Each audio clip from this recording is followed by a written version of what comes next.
This is a situation that was right to blow. There's been a real deterioration. There's no political process whatsoever. You have an erosion of authority on the Palestinian side. The leadership doesn't control people on the street. And this is not civilian resistance, if you will. This is armed groups on the Palestinian side who are essentially militias. In some cases tied more to Hamas and to Iran. And while the Israeli military is undertaking this operation, you also have military interaction between Israelis and Palestinians through settler movements. So what we're seeing is a deterioration of the security situation across the board. And I think, quite honestly, I hate to be pessimistic, here it is July 3rd, but I don't see any ingredients by which this situation improves. I don't see any dynamic that looks positive that could gain traction here. And as you point out, it has been escalating. We saw the Al-Aqsa Mosque incursion by police, which was a rare occurrence a couple of months ago, maybe 6 weeks ago. Ben, Prime Minister Netanyahu was under serious domestic pressure from the right to launch a full-scale invasion of the occupied West Bank. The settler incursion, really, into occupied areas has been extraordinary. And he's got the domestic problems of his attack on the judiciary that he just began retreating from under widespread, really widespread protests before he finally stepped back from that. What do you see as the way to break this cycle?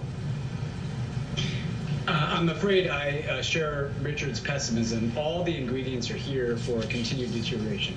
Richard talked about the vacuum of any kind of Palestinian political leadership at the moment. On the other side of the equation, you have the most right-wing government in Israeli history that is intent on expanding Israeli settlements, that's intent on taking a much more punitive approach in the West Bank, that's intent on militarizing responses to security concerns in the West Bank. And Prime Minister Netanyahu has constantly looked over his right shoulder, his far right shoulder, if you will, as he's tried to chart his own way through political turmoil at home, whether that's his own judicial issues, his attack on the judiciary, whether that's his own legal challenges in Israel as well. So you have a dynamic here where the Israeli government feels incentivized to pursue a more aggressive approach in the West Bank. The Palestinian leadership does not have political leadership that is offering its people any kind of hope. And the United States has no policy of having a process of bringing the parties together. And that means that any incident at any moment can flare up into an escalation. And you have a situation like this, which resembles more what we've seen in Gaza in recent years, now taking place in the West Bank. And I think the danger is in the absence of anybody stepping in to fill this vacuum. This could continue to deteriorate, and we could see more incidents like this. Now, Richard, I want to switch gears and talk about you, because you're stepping down from running the Council on Foreign Relations after 2 decades. And in a really thoughtful interview with Peter Baker in the New York Times, you were asked again what you're most worried about in terms of global security. And your answer was America, the internal decline in democracy here, the internal instability, how we project to the rest of the world, and unreliability. Talk about that. Well, Andrea, look, there are real threats out there, or challenges, China, Russia, terrorism, climate change, so I'm not downgrading those. But historically, we've been able to cope with most external threats. But that was done against the backdrop of a degree of political unity, a degree of continuity between administrations, whether one from Republican to Democrat or vice versa. But now we've reached a depth of polarization that we haven't seen in modern times. There's no longer a presumption of continuity. So our friends are really concerned about whether they can rely on us.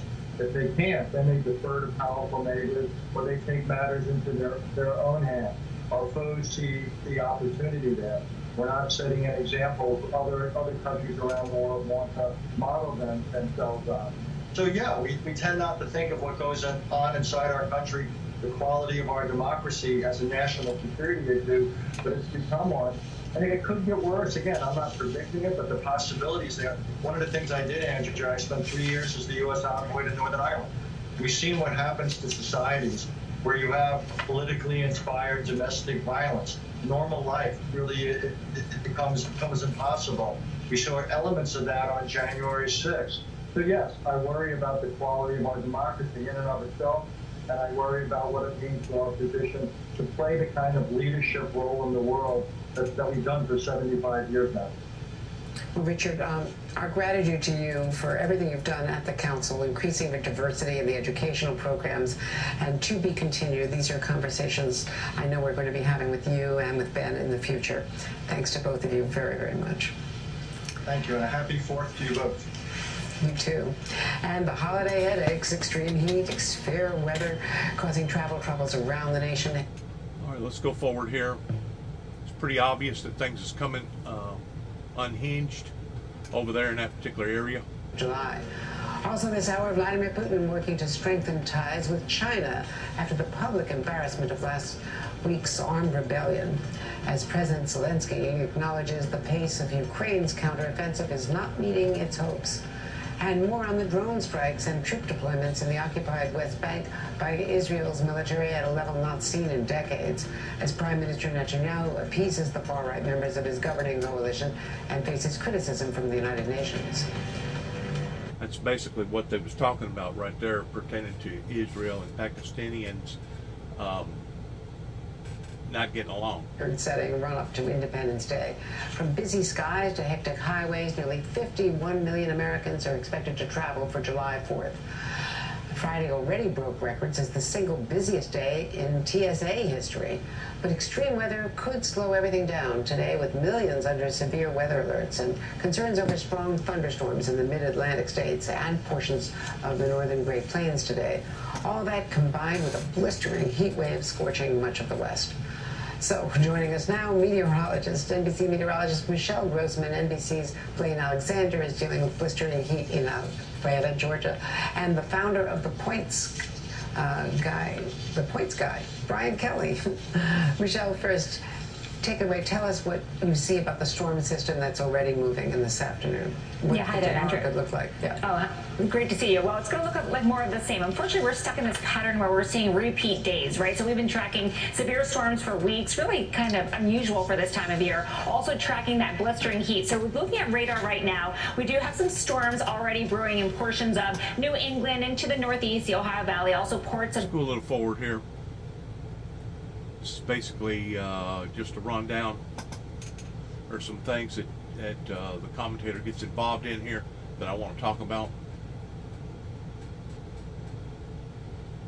There's a traffic in the atmosphere, there's a traffic block, right? So that's what we're seeing with that area of high pressure. We were talking about that heat dome in place, bringing all those warm temperatures well above normal for this time of year, 10, even 20 degrees above normal. Some spots in the south central states breaking records for weeks. So we saw that, we're seeing that in the southwest.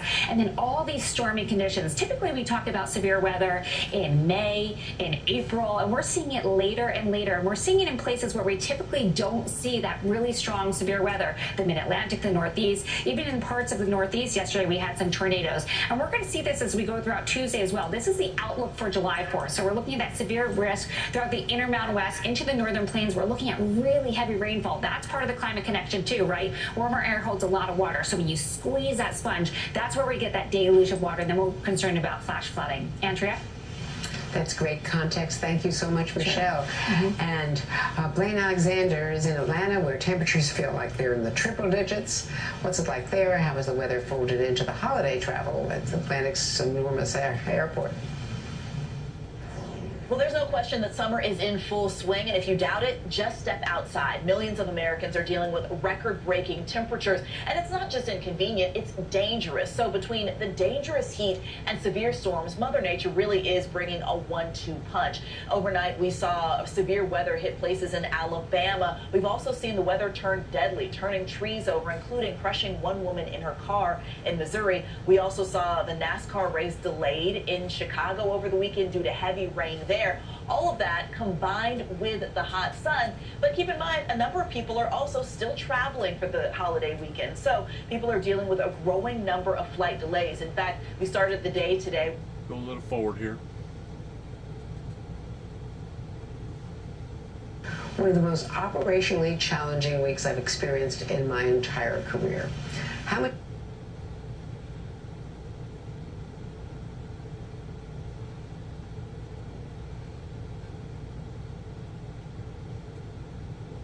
that's a pretty big statement. Versus other airline issues, versus the government, like the FAA shortages.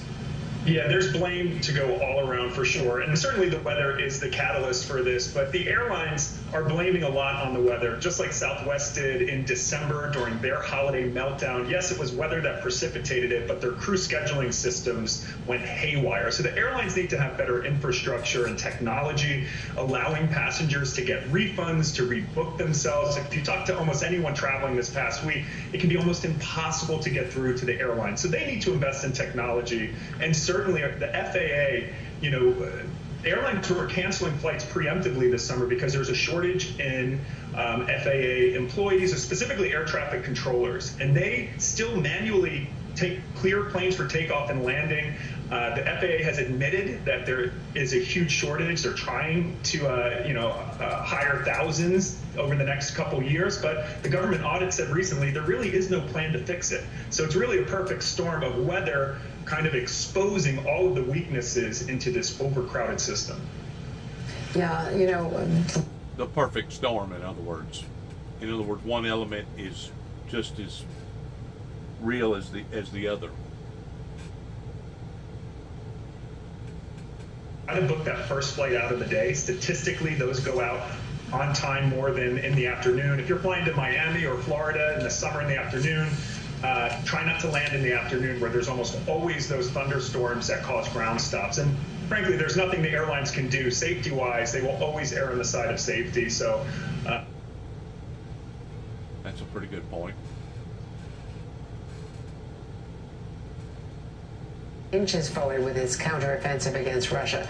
NATO allies, including President Biden, preparing to meet to discuss how long they will lend their support. That's next when Andrea Mitchell reports. Let's go forward here.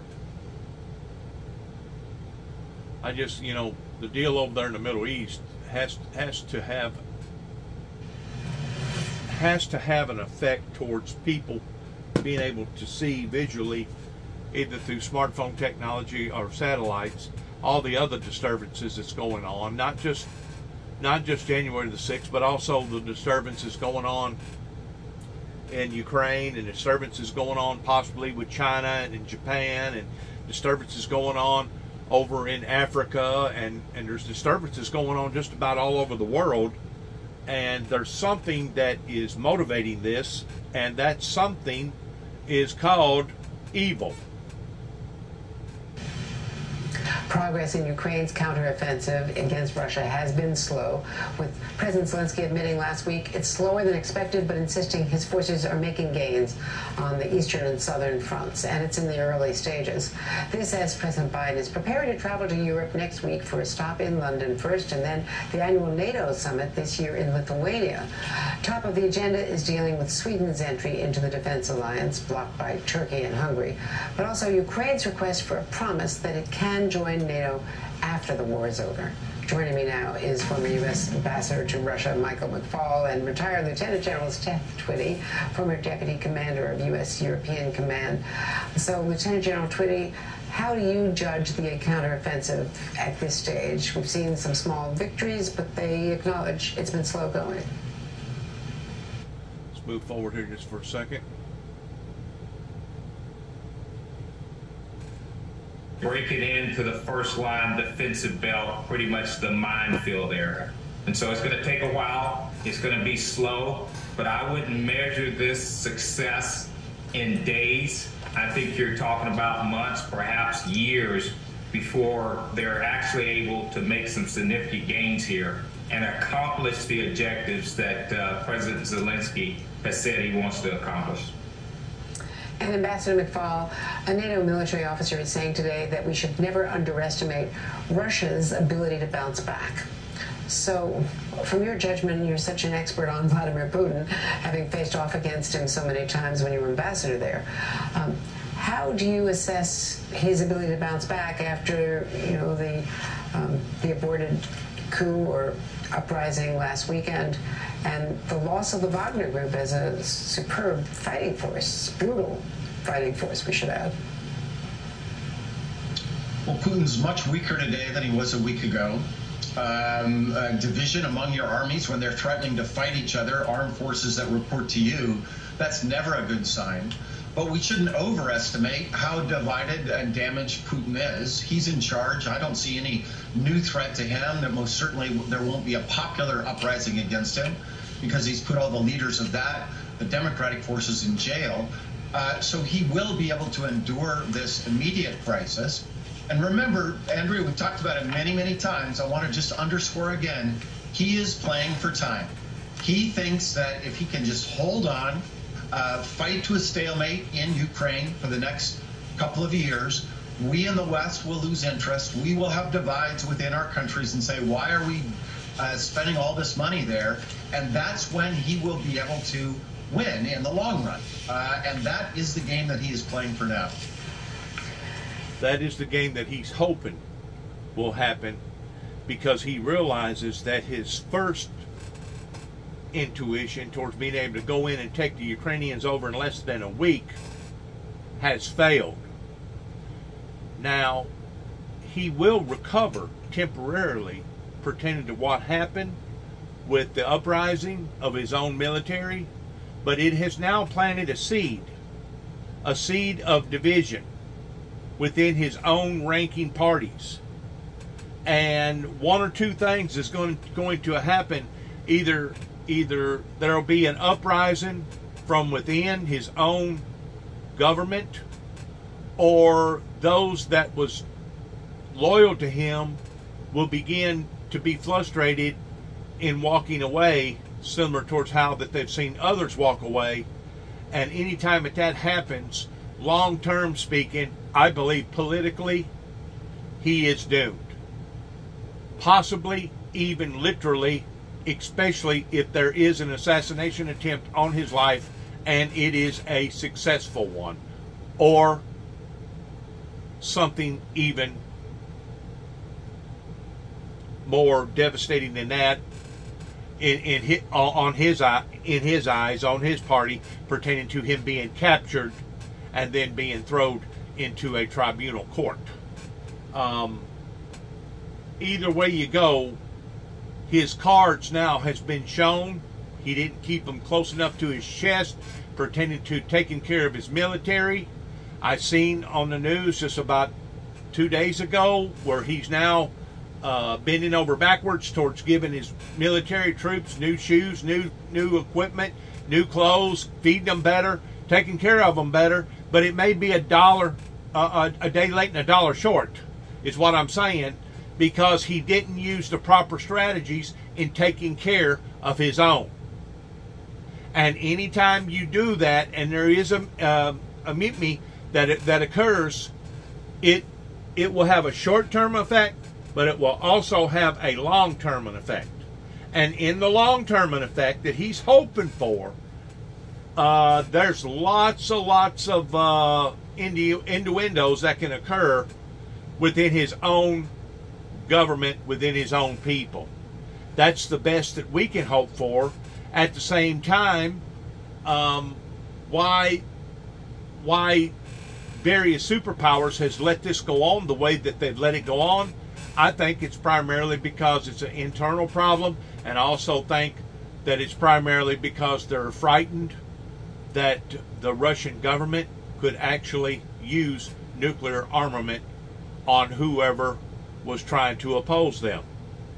In other words, holding the world hostage, nuclear hostage, because of him having so much nuclear armament over there. What the people in Russia don't understand is that as they're applying all their time and necessities towards this war, not only has various companies and on a large scale pertaining to people like McDonald's and other people like that that's walked away from their industry, that the people now are suffering, but because they are going to have so much focus on the war in re-engineering new technology for the war, building bombs, building tanks, whatever, they're going to lack in not taking care of other things.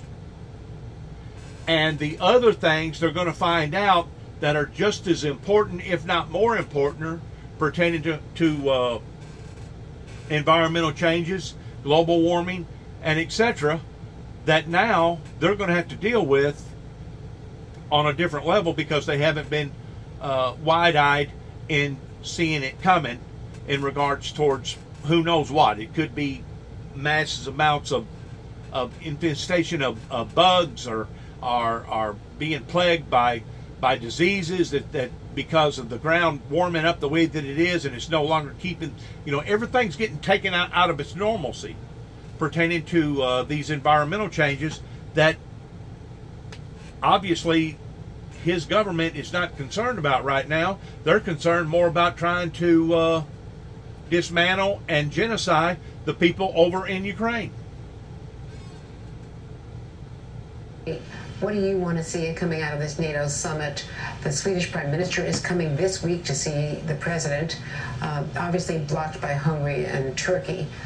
Well, Finland got in, Sweden did not. They totally qualify according to all other metrics, other than Turkey's opposition, of course. Sweden has got its own ego, and its ego is now bigger than what its country is, and because of it, I just imagine NATO is punishing them because of that type of ego. That's just my personal opinion about that. To the Grishkovich's family, Evan is, of course, still in detention. His appeal was lost, but they're reporting that Ambassador Tracy, our U.S. ambassador to Russia, one of your successors, was granted access to him today, the second such visit since he was detained in March on those false charges of spying. So how promising is that? Consular visits are supposed to be regularly. All right, let's go forward here, because this is basically old news that they're still talking about right here pertaining to the Ukrainian-Russian war and Russia holding this guy for a spy, probably using him as some sort of a bargaining chip.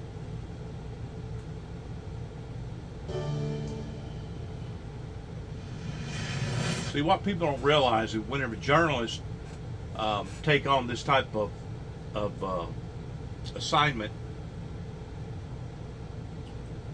they're risking life and limb during the time of not just being in the way of a stray bomb or a stray bullet or a stray whatever, but they're risking the fact of being in a country like that will basically kidnap these people, hold them for ransom, and God only knows what could or would happen to them during the time that occurs. One example was the individual that got caught over in, I think it was North Korea, that they finally released, and whenever they released him, he didn't live but just a few days, because they'd basically done wore him down to the point that he was just at the point of his own death. So whenever you're having problems like this, there's more things to take into consideration other than just a stray bullet or a stray missile that could wind up hitting one of your war correspondents. Tensions are escalating in the occupied West Bank today, where Israeli troops. We've already went over that, so let's go on right here, because they're definitely having some real problems over there and not being able to conform with the Arab that Donald Trump tried to form over there with the Abraham alliances. But this is a part right here where I really wanted to talk about in regards towards this individual that's nailing it on the head pertaining to environmental problems, not just about the smoke, but everything else. I want to make a couple comments on what he's talking about here, in which his comments are very good. I like what he says. Please listen.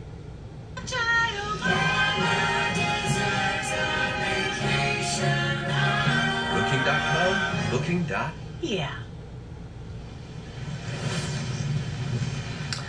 Right now, air quality conditions are improving from the Midwest to the Northeast.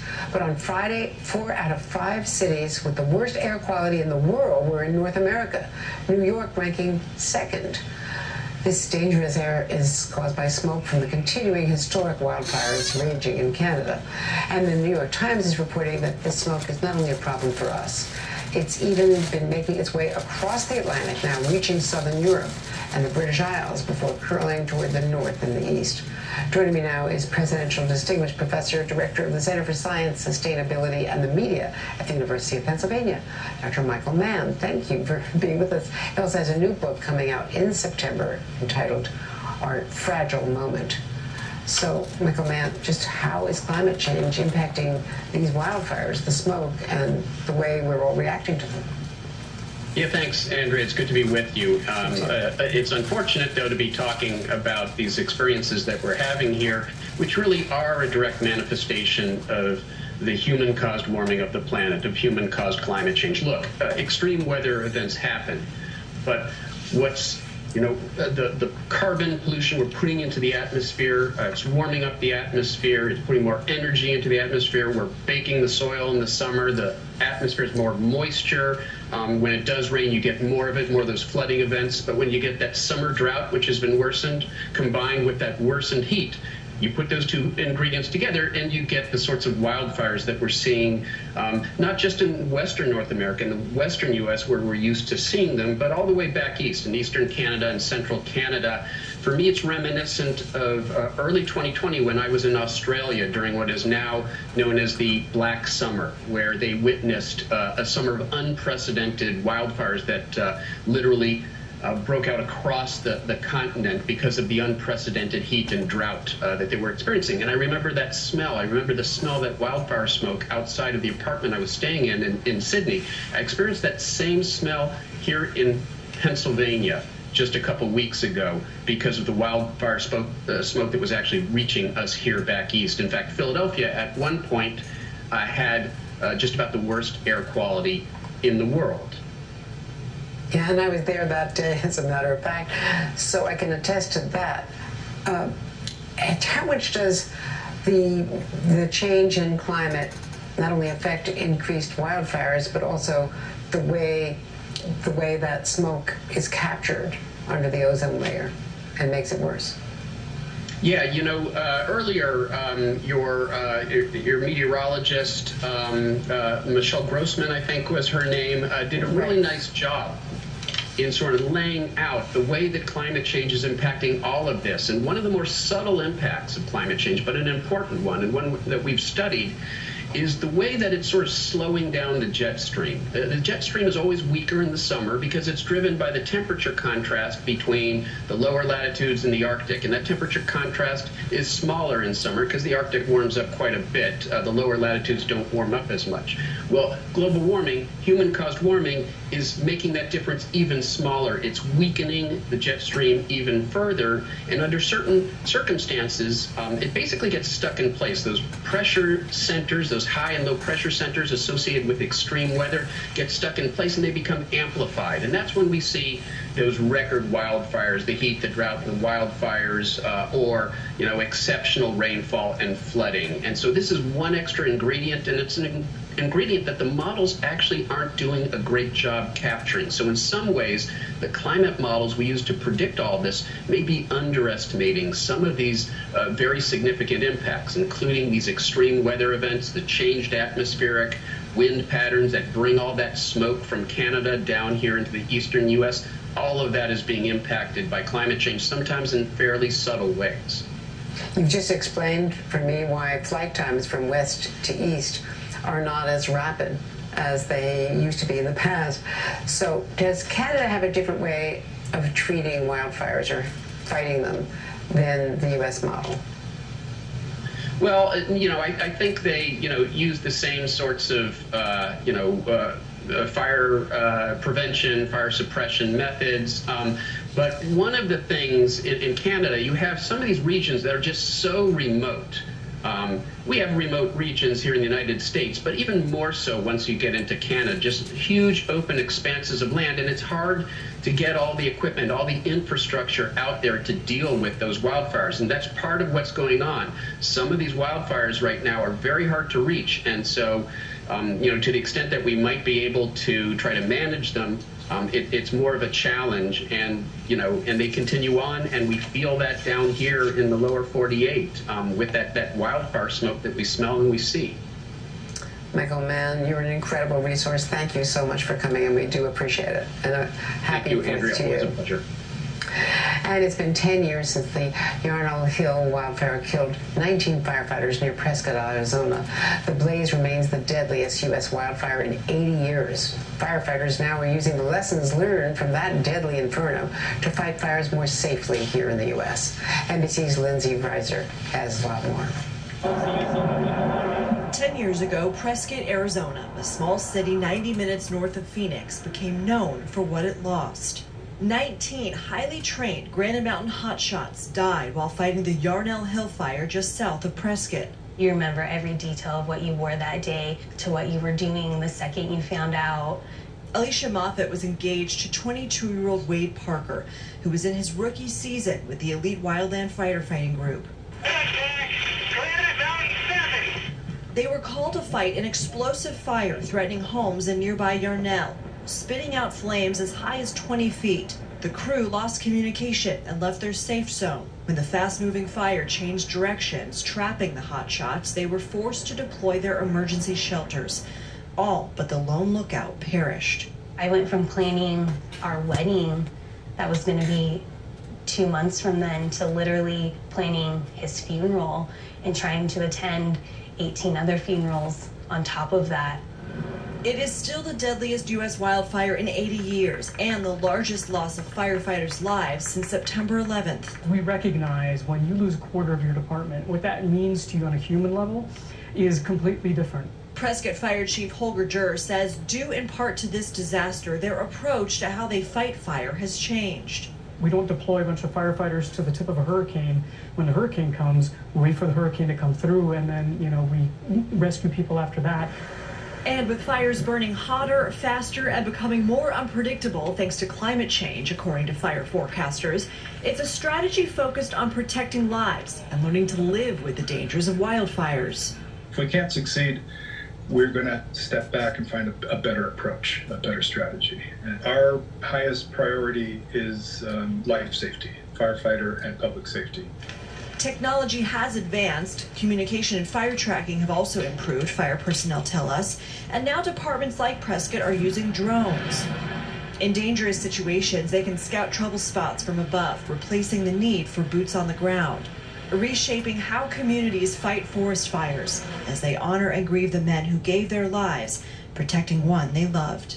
I just hope they remember who these guys outside of their job were, husbands and brothers and sons, and this crew that went there together and they died together and they all stayed together. And our thanks to Lindsay Reiser and to all of the firefighters in our country and in Canada. And the safety scare, a sharp-eyed roller coaster rider spots a potentially dangerous issue just in time. That's next. You're watching Andrea Mitchell Reports on MSNBC. First of all,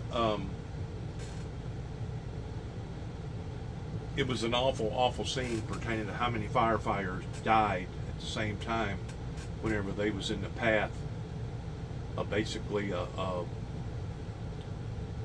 catastrophe like that out in Arizona. My hat goes off to all the firefighters and the first responders and our first personnel pertaining to our veterans and etc.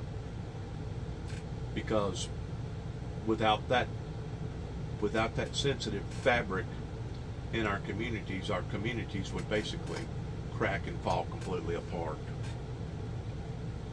That's how essential that things must be whenever it comes to having a healthy community. And if you don't have a healthy community, that means you have an unhealthy community. And if you have an unhealthy community, you're gonna have cracks in the community that can turn into glaciers or gorges or whatever that can be devastating to the whole region.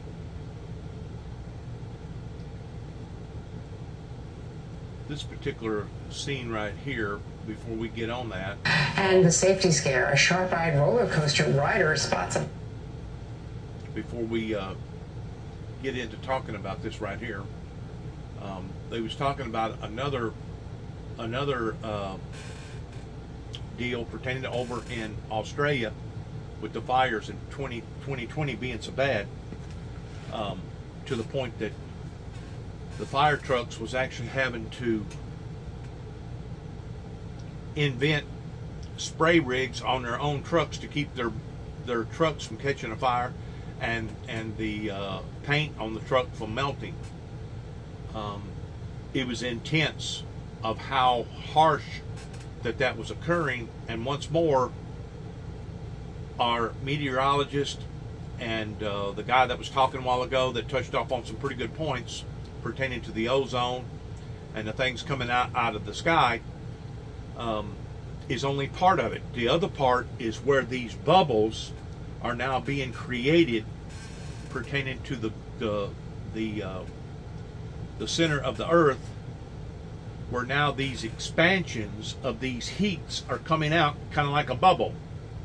In other words, if you take the earth and you cut it in half, where you could see the center of the earth where's nothing but a molten lava, and of course that's probably trillions and trillions and quadrillions of pounds of pressure up underneath there. But you have to keep in mind that something was living or causing the livingness of all of that, going back millions and millions of years ago, pertaining to the fire having to feed off of something. Well, whenever you're taking away the oil, like we're draining the oil, not only is it eliminating the safeguard pertaining to the shield that was put there, but it's also making that fire go twice as fast, because now the center of the earth is having to rotate just to be able to stay alive, and by doing that it's creating all the pressure, and by the pressure it's creating more volcano activity. But in the process of creating a volcanic activity, it's creating these bubbles. I'm going to use the concept of a bubble as in a heated bubble that's being dispersed from the globe down in the center of the earth, that's now expanding through the earth. And it just depends on whether or not it's on the upper level or the lower level. You know, I've looked at this in 2 or 3 different ways pertaining to just exactly what is up and what is down pertaining to our planet Earth. And the only answer that I can come up with is the direction of the sun towards it actually being the lower levels of the gravity that's pulling more so during the time that the earth is turned towards the side that's actually getting direct sunlight. In doing so, you have elements, more than just one element, that meteorologists and scientists have been looking at pertaining to the sun or pertaining to the atmosphere. It's also drawing the effect or causing that bubble to now start going to its lowest form, which would be the area that was being pulled by the sun. And in doing so, it's creating a heat dome. In creating a heat dome, this heat dome can stay for weeks, days, or possibly even a month or two, because it's basically frying them from the outside in. Plus, they're getting tormented from the sun coming down from the inside. It's frying them from the inside out and also from the outside in. And it's basically putting everything that's on the earth in a very, very bad position, to the point of damned if you do and damned if you don't. That's what we're creating by upsetting the apple cart, the way that we're upsetting the apple cart by the ecosystem that God put in place below our feet. These things that we're talking about are only going to tragically get worse, because God has already done showed me that because of that, eventually it will get so bad, according to Revelations, that the earth will actually quit evolving. According to the Bible, I was looking for it a while ago, I couldn't find it, but there's somewhere in the Bible where it talks about the angels that will stand on the 4 corners of the earth and basically stop the earth from them rotating. And I know that sounds absolutely impossible from a human standpoint, but from a supernatural standpoint, you got to realize that nothing is impossible with the Father that is now trying to bring warning signs to us all in regards to this. Over in Revelations, the 9th chapter, it talks about he opened the bottomless pit. Let's go up to the 1st chapter. And the 5th angel sounded, and I saw a star fall from heaven unto the earth, and to him that was given the key of the bottomless pit. The bottomless pit that it's talking about here is that iron ore, the lava that's on fire down in the mantle. And he opened the bottomless pit. How are you going to open the bottomless pit? The only way to open the bottomless pit would be for part of the earth to fall into the pit. He opened the bottomless pit, and there arose a smoke out of the pit, and the smoke of a great furnace. And the sun and the air were darkened, and the reason of the smoke of the pit. And there came out of the smoke locusts upon to the earth, and upon to them was given power as a scorpion of the earth, having power, and it was giving commandment them that they should not hurt the grass or the earth, neither the green things, neither any tree, but only those men which have not the seal of God in their foreheads. And to them it was given that they should not kill them, but that they should be tormented 5 and 3 tormented 5 months, and their torment was as the torment of a scorpion when he striketh a man.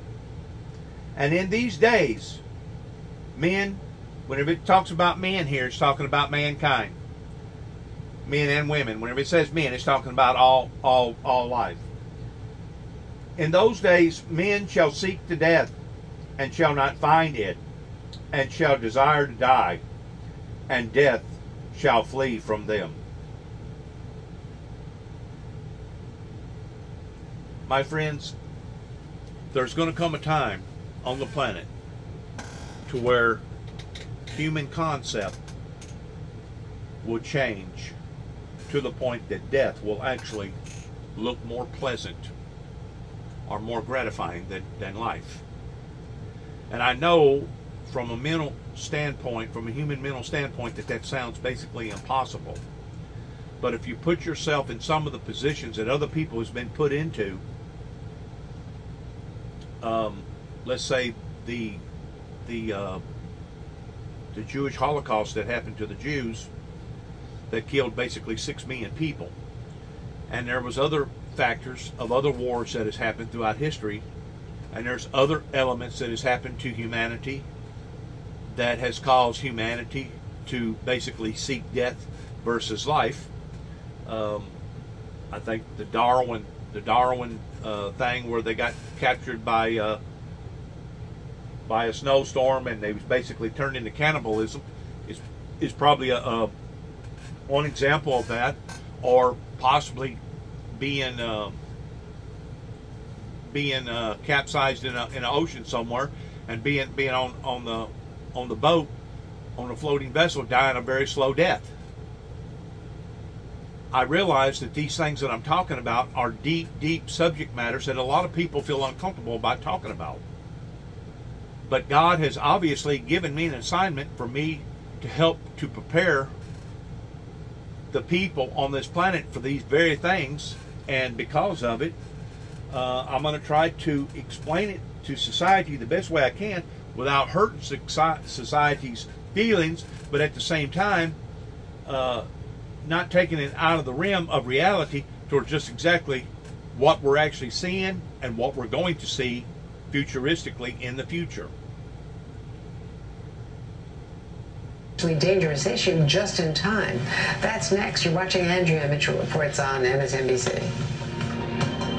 This is going to lead to what I want to say right here about this particular problem that they're fixing to discuss about this beam being separated because of the tension on this beam. And I've said this before in some of my other work, especially whenever the ordeal happened down in Memphis, whenever that beam gave way and they had basically had to stop part of the interstate. It's no big secret that some of the iron ore that we get from China has not went through its proper course in the elements that should be given to that iron, and because of it, it makes the iron more brittle. One of the first things that I would want to do is to find out what where that beam come from right there. That would be one of the first things that I'd want to find out. The second thing I'd want to find out is how come in those expansion joints that you're looking at right there, I'll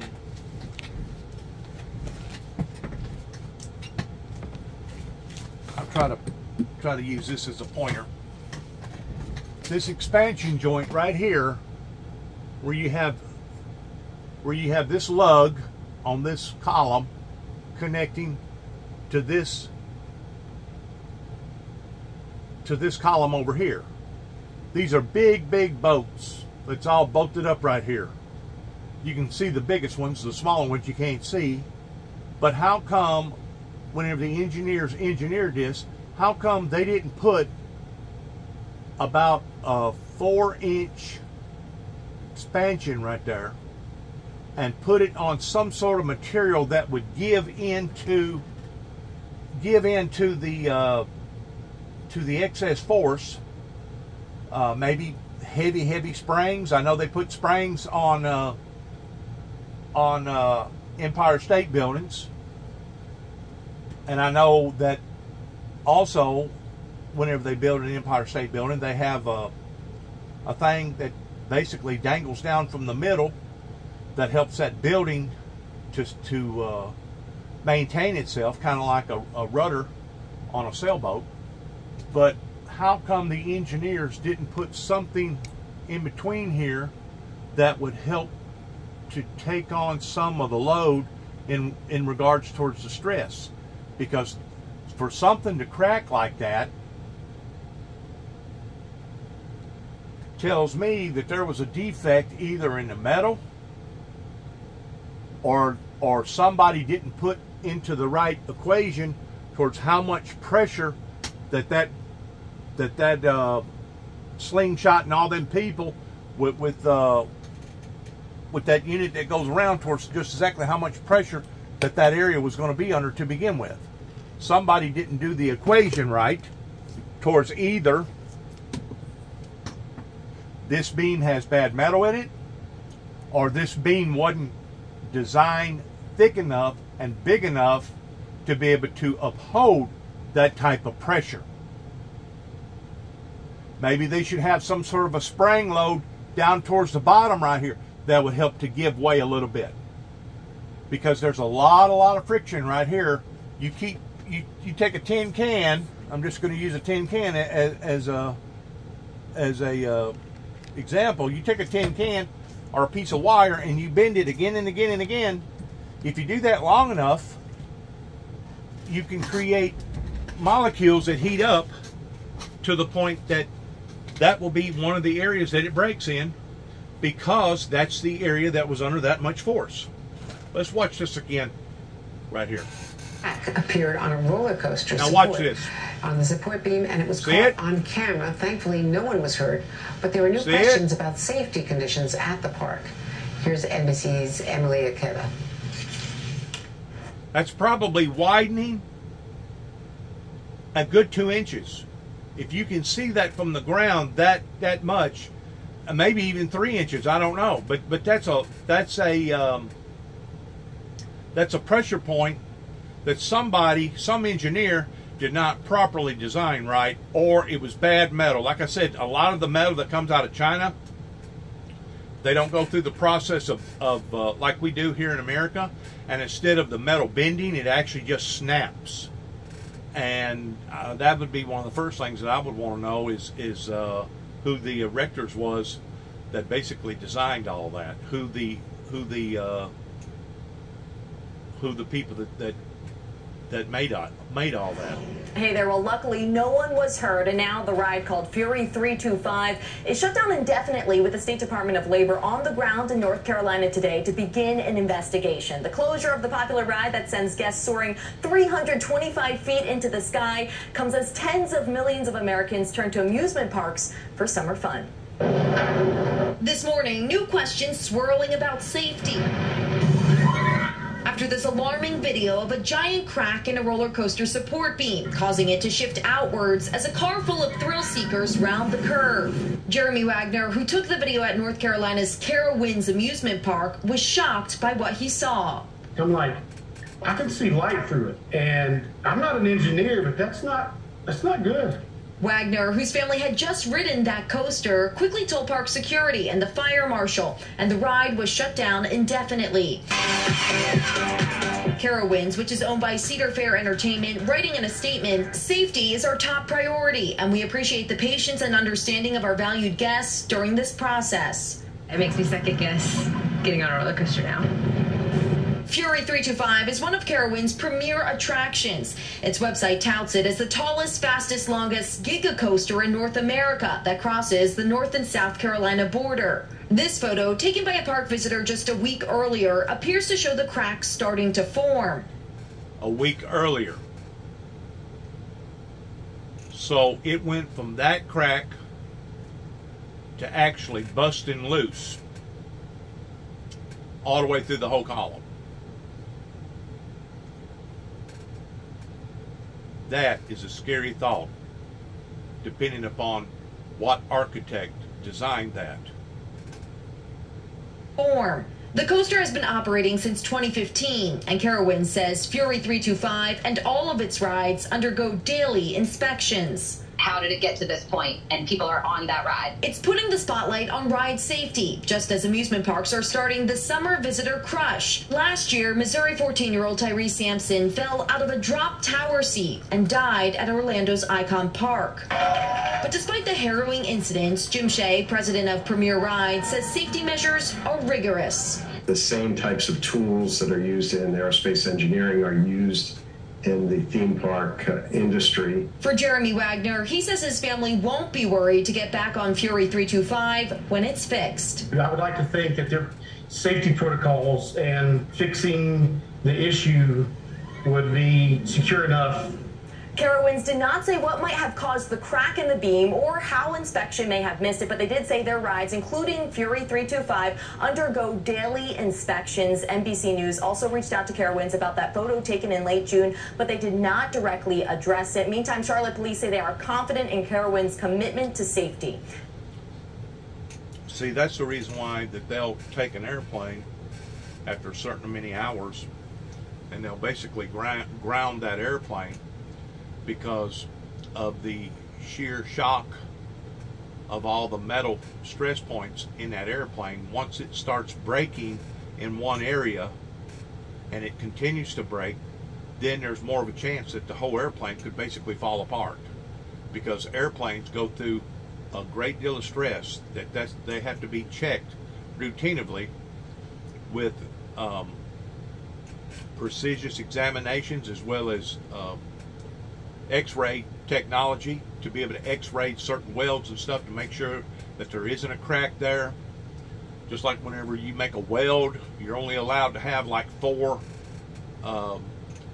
small air bubbles the size of the tip of a pin, and maybe 2 or 3 pieces of debris in there. And if there's anything beyond that, they'll basically red flag it and tell you to cut it all out and redo it again. So this type of procedure is vital whenever it comes to something lasting year after year after year, because it goes through stress. But there's ways that they could have eliminated some of that stress if it was engineered differently, of maybe some sort of a hard rubber in between those two columns that would help absorb some of the pressure. I don't know what could be done, but I'm sure that somebody is going to spend thousands of dollars on x-raying that and looking at that, and they'll probably go ahead and bring in extra equipment to go up and x-ray all them areas, and if it shows stress points in any of them, they'll probably have to go in and replace the whole thing. But it will go back to whoever had that poured and made, and wherever that come from, it'll go back, odds are, on falling back onto them, because if the material is not made properly, kind of like what China does, instead of it flexing, it will actually split. To safety. Back to you. Thanks to Emily Akena for that. It's pretty shocking. And that does it for this edition of Andrea Mitchell. Very shocking. Very alarming. Iraq and Afghanistan, reminding Americans of his father's poignant words back in 2017. When John McCain, the senator, said, "Today I encourage all citizens to take a moment to reflect on the sacrifices made by the millions of men and women that have given their lives to guarantee the liberty we celebrate at this holiday, and to America's active duty, reservists and guardsmen, as well as our veterans. Thank you. Thank you for answering the nation's call to serve. Your bravery, sacrifice, and selfless service make us free." And those words by John McCain could not ever be truer. That was another reason why that I was offended so badly whenever Donald Trump acted the way Donald Trump did.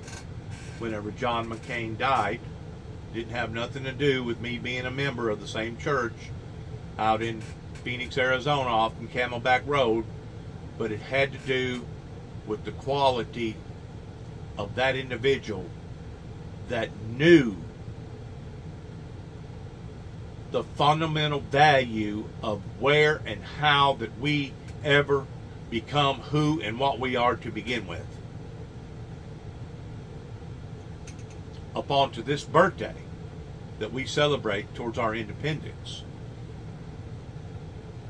Ronald Reagan actually emphasized upon to it just about as good as anybody could, is that these people that have ultimately paid the ultimate sacrifice is something that we cannot give back in return. We cannot recreate life that has been taken. The only thing that we can do is remember those who have sacrificed the ultimate sacrifice, and those that are just sacrificing in general, and how crucial that their positions are with the fundamental fabric of a country that has a free, open democracy. That without these people, we would not be who and what we are today. That's the reason why the Purple Heart Memorial to my brother and I meant so much in trying to memorialize these people that was part of this first responder team that John McCain's talking about, as well as today with all the sacrifices, with all the innocent lives that's being taken pertaining to gun violence. That in actuality, there's actually two memorials out here. One memorial representing the military, and another memorial representing the endless gun violence out here on this property. And I realize it's exceptional for anybody to bring the two together the way that my brother and I designed it, but to us, even to this day, I personally cannot find a better opportunity to bring the two together, because as far as I'm concerned, one is just as vitally and as important as the other. There's no doubt that with our first responders and our veterans, they have sacrificed more than what the endless deaths of those that are now being randomly butchered because of this craziness that has befallen up into the American people's lives. But you cannot take away the value of an individual person's life. You can't take away from that. Because like Ronald Reagan said, you cannot replace that. That's one thing that you can't replace. You can, you can try to replace it, but you'll never actually replace that human being's life. And to me, the 4th of July that's coming up tomorrow, year 2023, especially seeing and witnessing what we're seeing and witnessing all over the earth, all over the planet, pertaining to not only all the skirmishes that's happening in different parts of the country, but also with the warming of the planet that now we're seeing the evidence of all over the planet, that it's become more vital, more crucial in recognizing these people's courageous sacrifices that they have made for all of us, for each and every one of us. And that's one of the reasons why that whenever Donald Trump acted the way Donald Trump did pertaining to John McCain, that I was so offended by it. And I think a lot of your older veterans, those that knew John McCain and where John McCain come from, with him being basically tortured the way that he was tortured, if I'm not mistaken, about 3 years, 3.5, 4 years that he was tortured, the way that he was tortured, just made it that much more harsher towards a president of the United States bashing somebody like John McCain. Sacrifice and selfless service makes us free. And thanks to you for watching us today. I'm going to take tomorrow off to be with family. And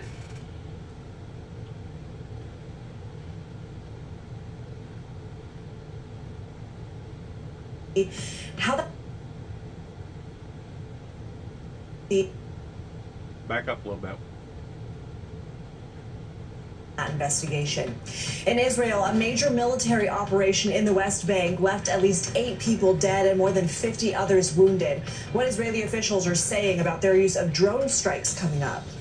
And it has been 10 years since the Yarnell Hill fire claimed the lives of 19 firemen. We'll look back at their legacy, how that wildfire and climate change have crews changing their strategies. That's coming up.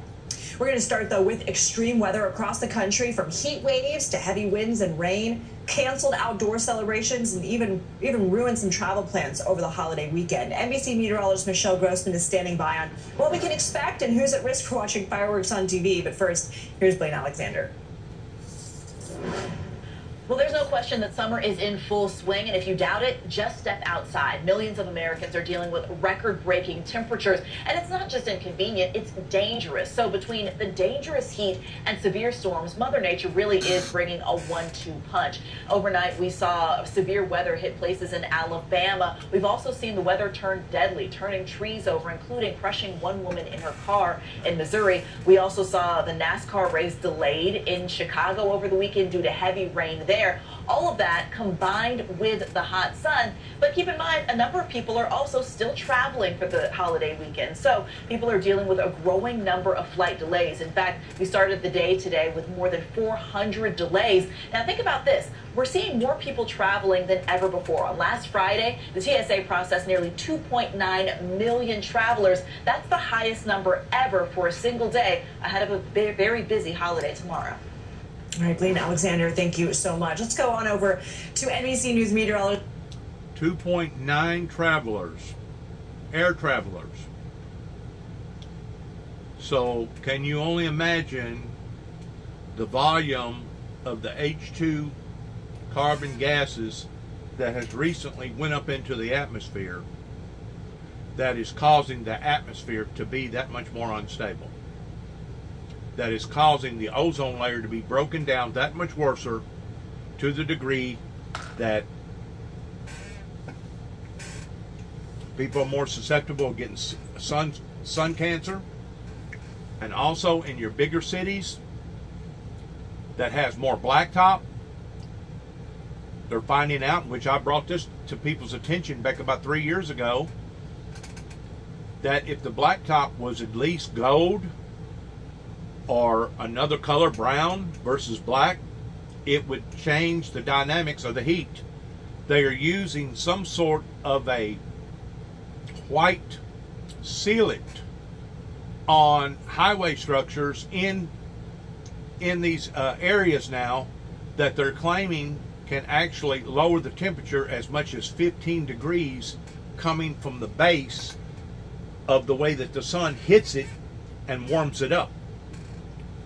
So it does make a difference if you're living in a rural area or you're living in a city area towards being influenced by these type of temperature gains that's now approaching very, very dangerous levels.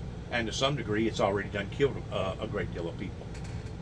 Michelle Grossman. So, Michelle, not the picture-perfect forecast we were hoping for in a lot of places. That's right. Hi there, Lindsay. Great to see you. Yeah, it's steamy, it's stormy, and we're going to continue to see that as we go throughout the next couple of days. We've been tracking this for weeks and weeks, that heat dome in place, and also tracking that severe storms. We're starting to see these storms pop already. Where you see these brighter colors, the reds, the oranges, the yellows, that's where we're seeing those storms pop. And that's the daytime heating along with the front kind of triggering these storms. Also out to the east, this is going to be the bullseye for the storms as we go throughout this afternoon into the evening hours. So I know a lot of shores up and down the East Coast will be impacted. You can see that swirl there. You see some lightning too starting to pop into some of those frames. That's indicating where those thunderstorms are starting to happen. And we do have the chance for severe storms as we go throughout today. 34 million Americans under some sort of severe weather risk. That includes winds gusting over 60 miles per hour. That could bring down some trees. We saw a lot of trees in that package that Blaine just showed us. Also damaging hail, a low tornado threat, but not zero. So we are concerned about that. Now, where we see this orange area, that's the likeliest spot and most probable spot for seeing severe storms. So that includes Washington, D.C., also Richmond, but even yellow, where you see New York City, Charlotte, even Philadelphia.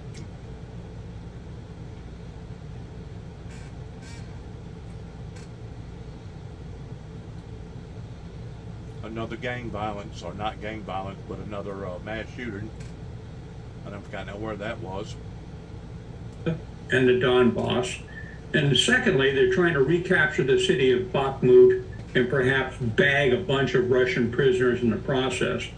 But it's a very tricky situation, and I don't think anybody's filled with confidence yet on what's going to happen. The 9 modernized Ukrainian armor brigades have not yet been committed. So all this nonsense from the Russians about losses of Leopard tanks, these are minimal forces that the Ukrainians have not yet committed their main battle force.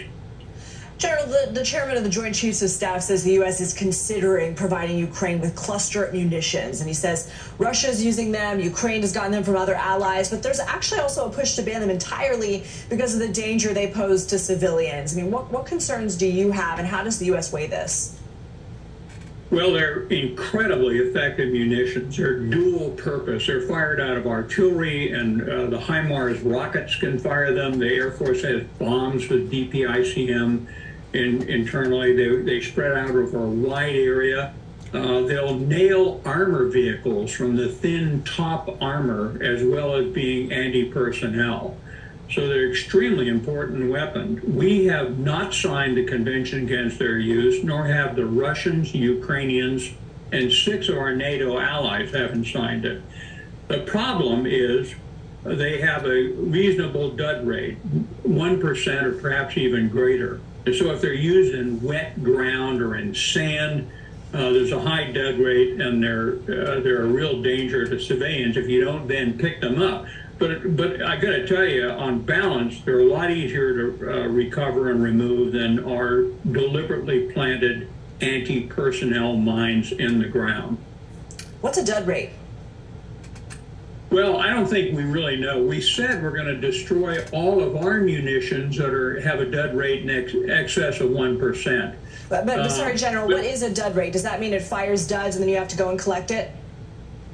Well, it means you fire them out there. You may have 500 DPICM, and 11 of them didn't go off. And you can see them quite visibly normally on the ground. We encountered in the Gulf War, the Air Force had a lot of bombs that had very high dud rates in soft sand. And they're dangerous as can be. I mean, they're armed now, and so if you kick them or touch them or step on them, they'll go off and remove both your legs. So it is a concern. But on balance, I think the U.S. should provide Ukrainian artillery with DPICM. This battle is still in the offing. It's got to be decided this summer, and ATACMS missiles and DPICM will make an immediate game-changing effect on the battle. Okay, General Barry McCaffrey, we'll have to leave it there. Thank you for your time. Well, we have all heard Donald Trump's infamous phone call with the Georgia Secretary of State saying he wanted to find votes. Coming up, we're going to dive into new reporting about Trump's alleged efforts to pressure the governor of Arizona, too. Plus, learning from tragedy how the deaths of 19 Arizona firefighters during an infamous wildfire has inspired change a decade later. Well, let's go ahead and knock this off pertaining to the news for the 4th of July weekend here in the year 2023. Good luck to all of us as we end this program by saying God bless America, God bless our troops, God bless our endeavors towards where we go from this moment on. This guy here, he's really been punching pretty hard at Trump and dissecting him out towards what type of person that he believes that Donald Trump is. I personally don't want to share my opinion about that because that's politics, strictly raw politics. I'm not a politician. I'm a messenger giving forth message unto the people that's going to affect the people rather than affect a presidency. So because of it, I try to stay out of politics the best that I can. In some cases, I can't stay out of politics, but I go ahead and emphasize my opinion about that anyway.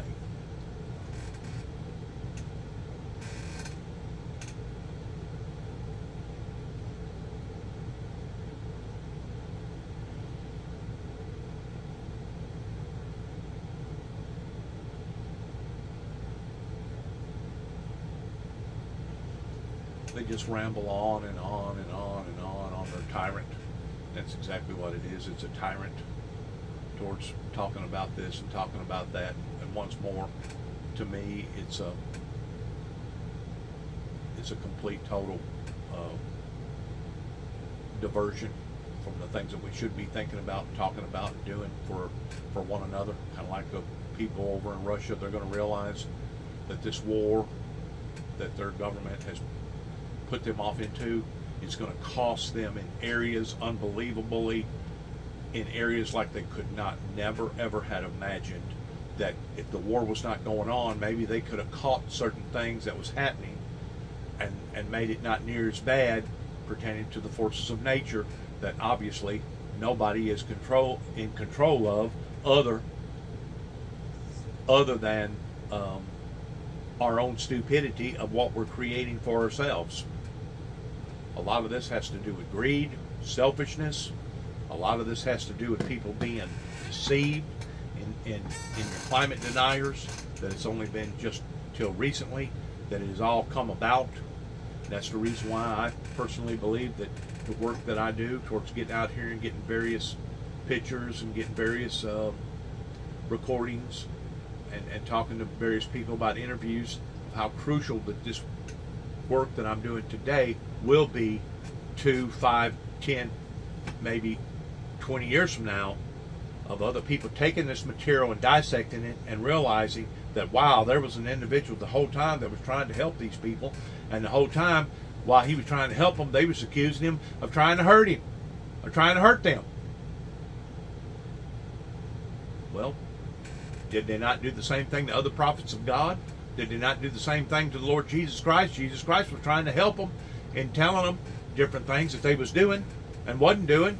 that was going to backfire on them, and they didn't listen to him neither. So have we not learned after 2,000 years that sometimes God appoints certain people to take on certain tasks? Do I like the task of rolling up my sleeves and basically being an investigator or a detective and having to go in and look at research a lot of this stuff and look at various things? Do I like dealing with this? No, I don't. And to be quite honest with you, I shouldn't be having to deal with these things, because if the ministry would have went forth properly, I truly believe to this day that instead of us suffering right now, we would actually be in the process of prosperity, peace, and utopia. But once again, the baby boomers, the elderly people, they wasn't convinced about climate changes, just like they wasn't convinced that my story was in fact authentic, and because of it, it has put us where we are today. God bless America, God bless our troops, and God bless our endeavors. Shalom.